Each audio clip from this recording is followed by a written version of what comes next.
नमस्कार दोस्तों, स्वागत है आप सभी का हिंदी पाठशाला में। कल हमने पद और पदबंध इन दो का सामान्य स्वरूप समझा था। पद और पदबंध के भेद भी देखे थे। आज हम क्रमशः एक एक भेद की चर्चा प्रारंभ करते हैं। देखिए, सबसे पहले संज्ञा पद और उसकी पहचान और उसका परिचय, है ना। परिचय दूसरों को देना है और परिचय दूसरों को तब दे पाएंगे जब हमें उस चीज की पहचान होगी। मार्केट में गए और किसी दुकान पे गए और वो हमारा परिचित मित्र था और उसको जाना था कहीं काम से बाहर अर्जेंट 5 मिनट के लिए। बोले भैया बैठ दुकान पे, है ना, मैं 5 मिनट में आ जाऊं। तो वो हमें बिठा के चला गया दुकान पर। अब एक ग्राहक आता है, पूछता भैया ये वाला सामान क्या है, कैसा है, बताओ। तो हम क्या कहेंगे? देखो भाई साहब, ये दुकान हमारी नहीं है, हमारे मित्र की है। इस प्रोडक्ट के बारे में हमें कोई जानकारी नहीं है, इसलिए 5 मिनट इंतजार करो, वो आएगा तब बताएगा, तब ले जाना। और आपको पता हो तो इस पे जो रेट लिखी है मैं उस हिसाब से आपको दे देता हूँ, आप पैसे दे जाओ। ऐसे ही कहेंगे ना। हमने उस प्रोडक्ट की जानकारी उसको क्यों नहीं दी, बताओ क्यों? क्योंकि हमें पता ही नहीं है, तो कैसे देंगे। और अगर हमें पता होती वो जानकारी है, क्योंकि हमारी भी वैसी ही दुकान एक बाजू में होती या हमारी ही दुकान होती, तो आओ साहब आओ, बताते हैं। डब्बा खोल खोल करके सारी बातें बताते, देखो इसमें यहाँ ये है, यहाँ ये है, ऐसे काम होता है, ऐसे काम होता है। 100 बातें बताते नहीं बताते उसके बारे में। इसी तरीके से जब संज्ञा पद का परिचय आपसे पूछा जाएगा तो आप उसका परिचय कब दे पाओगे? जब आपको संज्ञा पद की पहचान होगी। पहचान किन किन चीजों की होनी चाहिए वो हम समझ लेते हैं। देखिए, संज्ञा पद का परिचय जब भी देंगे, हमने कल 5 भेद पढ़े थे, उनमें से आज हम संज्ञा पद का परिचय पढ़ रहे हैं। देखिए, संज्ञा पद का जब भी परिचय देंगे तो कम से कम 4 चीजों की पहचान होनी चाहिए। कौन कौन सी हैं वो 4 चीजें?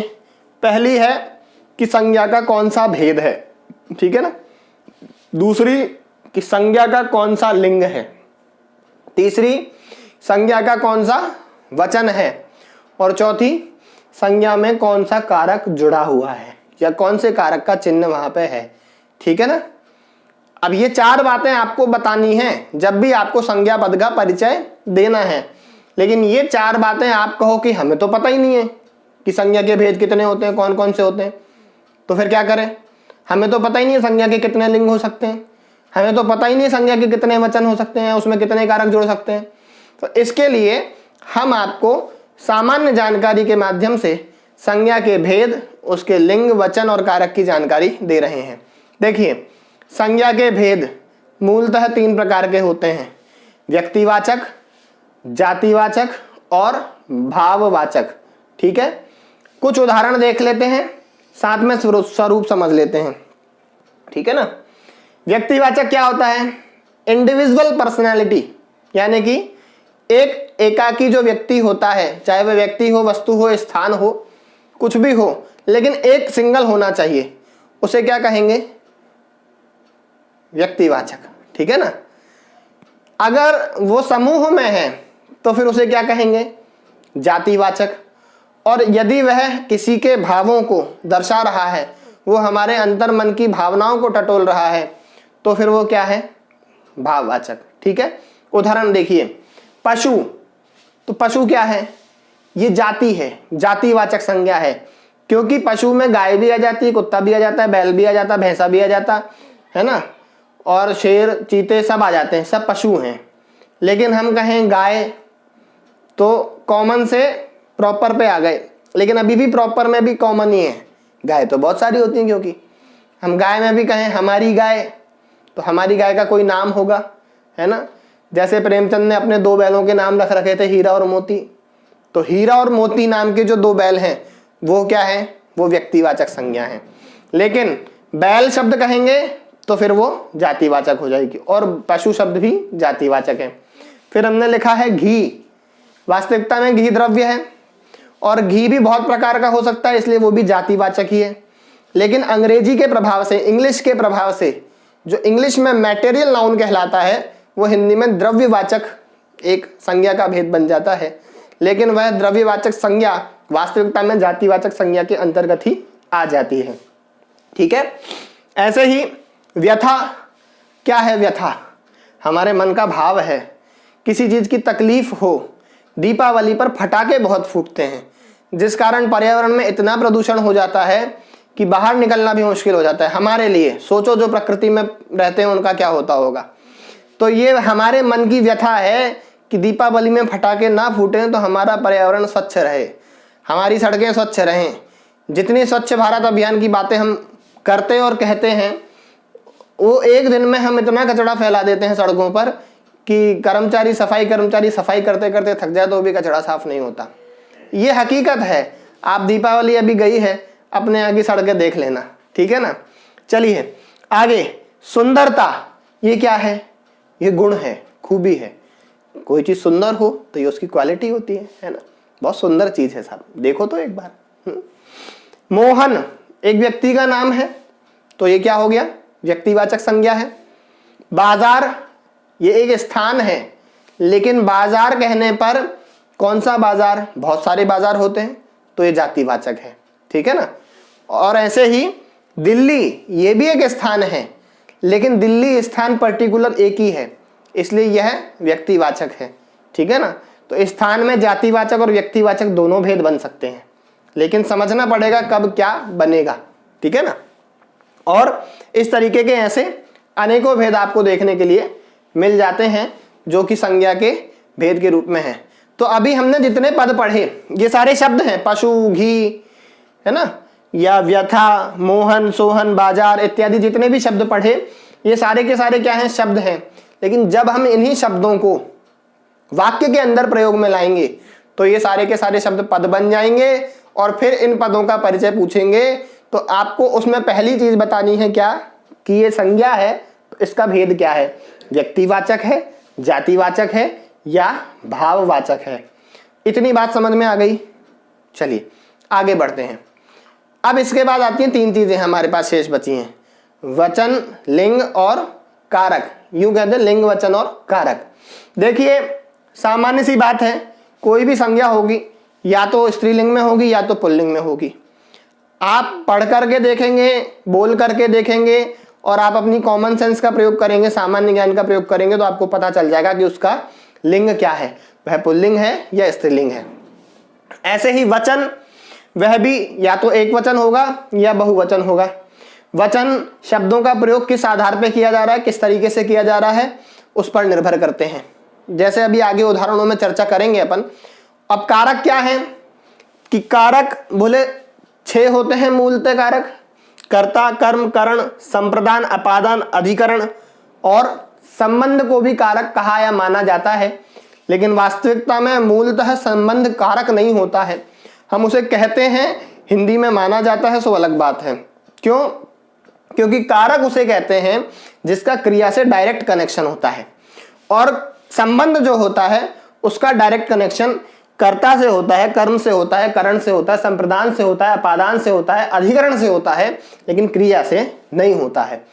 तो कर्ता का चिन्ह ने, कर्म का चिन्ह को, करण का चिन्ह से या के द्वारा, संप्रदान का के लिए, अपादान का से अलग होने के अर्थ में, से तो है लेकिन कौन सा वाला, अलग होने के अर्थ में जो होता है वो, अधिकरण का में या पर, और संबंध का का के की। ये सारे के सारे कारक प्रयोग में लाए जाते हैं कहाँ पे? आपके संज्ञा के अंदर। कोई संज्ञा है ना, किसी संज्ञा के लिए काम हो रहा है तो संप्रदान कारक का प्रयोग है। किसी संज्ञा ने काम किया है तो कर्ता कारक। किसी संज्ञा ने किसी के माध्यम से काम किया है तो करण कारक। साकेत ने पेन से लिखा तो साकेत ने लिखा, साकेत व्यक्तिवाचक संज्ञा हो गई। पेन वो भी एक संज्ञा होगी कि नहीं होगी? कौन सी संज्ञा होगी? कि वो जातिवाचक संज्ञा है। वास्तविकता में पेन बहुत सारे होते हैं, लेकिन हम कहें नीले पेन से लिखा, नीले भी बहुत सारे होते हैं। हम कहें बॉल पेन से लिखा या जेल पेन से लिखा तो वो भी एक बहुत सारी कैटेगरीज है उसमें। हम कहें लेकिन फाइन ग्रिप वाले पेन से लिखा, जहाँ पर्टिकुलर पना आ जाए, है जहां पर व्यक्तिगत बात आ जाए, वहां पे वो चीज व्यक्तिवाचक संज्ञा में चली जाती है। अगर समूह कहीं भी बनता है तो वो जातिवाचक में जाती है। तो ये बात समझ में आ गई। आइए अब उदाहरण देखते हैं। रामचरितमानस की रचना किसने करी? तुलसीदास जी ने करी, तुलसीदास के द्वारा की गई। इस वाक्य को हम ध्यान से देखें तो वास्तविकता में ये वाक्य कर्मवाच्य का वाक्य है ना। हम आगे जब पढ़ेंगे क्रिया पद तो वहां पे वाच्यों की चर्चा भी करेंगे। तो ये कर्मवाच्य का वाक्य है, इसलिए यहाँ पे थोड़े से कारक चिन्हों में हेरफेर दिखाई देगी। जैसे यहाँ पे रामचरितमानस ये मूलतः कर्म है और उसके कर्ता कौन है? तुलसीदास जी। लेकिन यहाँ पे कर्म के स्थान पे कर्म का चिन्ह को बताया था, लेकिन यहाँ पे चिन्ह क्या लगा है? की लगा है। तो ये कोई संबंध नहीं दर्शा रहा है, लेकिन जब प्रयोग कर्मवाच्य का है तो उसमें विभक्तियों का संस्कृत में माने तो, हिंदी में माने तो इन कारक चिन्हों का हेरफेर होता है। देखिए रामचरितमानस की रचना किसने की? तुलसीदास जी के द्वारा की गई। हम इसे कर्तृवाच्य बनाएंगे तो ऐसा कहेंगे तुलसीदास जी ने रामचरितमानस को रचा, है ना, तो वो चिन्ह बराबर आ जाएंगे। लेकिन अभी रामचरितमानस ये क्या है? संज्ञा है। कौन सी संज्ञा है? ये व्यक्तिवाचक संज्ञा, क्योंकि रामचरितमानस पूरी दुनिया में एक ही है। एक है का मतलब एक ही कॉपी है ऐसा नहीं है, लेकिन वन एंड ओनली है। इसके अलावा ऐसी कोई दूसरी रचना नहीं है जो रामचरितमानस नाम पाती हो। तो रामचरितमानस एक होने से व्यक्तिवाचक संज्ञा है और एक वचन है। लिंग कौन सा है? पुल्लिंग है ना। और वास्तविकता में देखिए हम पीछे चले गए, आगे आ जाते हैं वापस। वास्तविकता में कर्म है, लेकिन संबंध कारक का प्रयोग यहाँ पे किया गया है। तो कारक चिन्ह कोई सा भी हो, लेकिन मूल वस्तु क्या है वो भी हमें ध्यान में रखनी है। ऐसे ही तुलसीदास द्वारा, तो तुलसीदास क्या है? ये व्यक्तिवाचक संज्ञा का भेद है और एक वचन का रूप है, पुल्लिंग है। ये कर्ता है मूलतः इस वाक्य में, लेकिन यहाँ पे करण का प्रयोग किया गया है, करण कारक का प्रयोग किया गया है, सेय के द्वारा का प्रयोग किया गया है। ठीक है, आगे बढ़े। देखिए आगे, बाग में कुछ लोग बैठे हैं। यहाँ पे बाग क्या है? यहाँ पे बाग एक जातिवाचक संज्ञा है। अक्सर ये लोगों को भ्रम हो जाता है, जातिवाचक मतलब समूह ग्रुप की बात है, तो इसमें तो वचन कौन सा होगा? बहुवचन ही होगा। लेकिन जातिवाचक में कौन सा वचन है? लेकिन बाग में कौन सा वचन है? कि बोले बाग में एक वचन है। क्या बात कर रहे हो साहब? हमने क्या कहा? बाग में कुछ लोग बैठे हैं। हमने पहले ही बताया था वचन का प्रयोग शब्दों के आधार पर होगा कि उनका प्रयोग कैसे किया जाता है ना।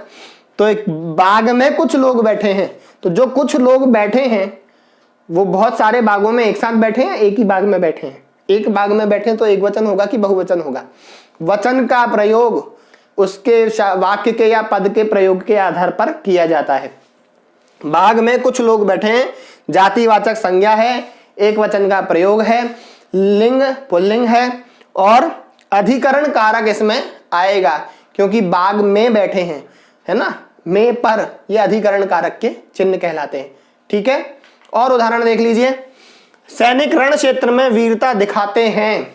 ठीक है ना, मैं फिर कहा सैनिक जातिवाचक है, और अगर हम ये कहें कि सैनिक रण क्षेत्र में वीरता दिखाता है तो यहाँ पे वचन बदल जाएंगे।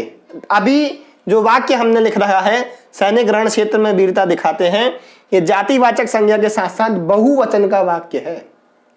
लेकिन जैसे ही हम ये कहेंगे सैनिक रण क्षेत्र में वीरता दिखाता है तो वह क्या हो जाएगा? जातिवाचक संज्ञा के साथ साथ एक वचन का वाक्य, एक वचन का प्रयोग हो जाएगा। ठीक है ना।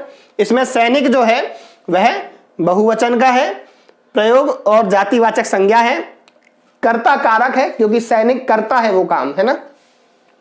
दिखाते हैं क्रिया जो है, दिखाते हैं क्रिया है, इस क्रिया का कर्ता है सैनिक। ठीक है ना।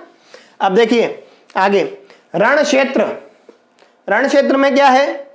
जातिवाचक संज्ञा है, में लगा है तो कारक अधिकरण चिन्ह वाला आएगा, और रण क्षेत्र एक ही है इसलिए एक वचन, और लिंग पुल्लिंग कहलाएगा। ठीक है ना।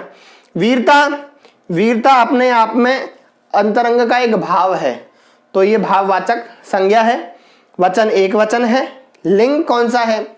तो वीरता दिखाया जाता है नहीं होता है, वीरता दिखाई जाती है, तो यह स्त्रीलिंग है। और वीरता को दिखाया जाता है, वीरता एक कर्म के रूप में यहाँ पे प्रेजेंट की गई है, इसलिए कर्म कारक का रूप है। ठीक है, और उदाहरण देख लेते हैं एक आध। यही उदाहरण, यही वाक्य आगे कंटिन्यू किया है। वहां लिखा था सैनिक रण क्षेत्र में वीरता दिखाते हैं, साथ में और है और शत्रुओं को सबक सिखाते हैं। तो यहां शत्रुओं को ये जातिवाचक है और शत्रुओं अपने आप में बता रहे, एक नहीं है बहुत सारे हैं इसलिए बहुवचन है। कर्म कारक है क्योंकि को चिन्ह लगा हुआ है और साथ में पुल्लिंग का रूप है। सबक, सबक क्या है?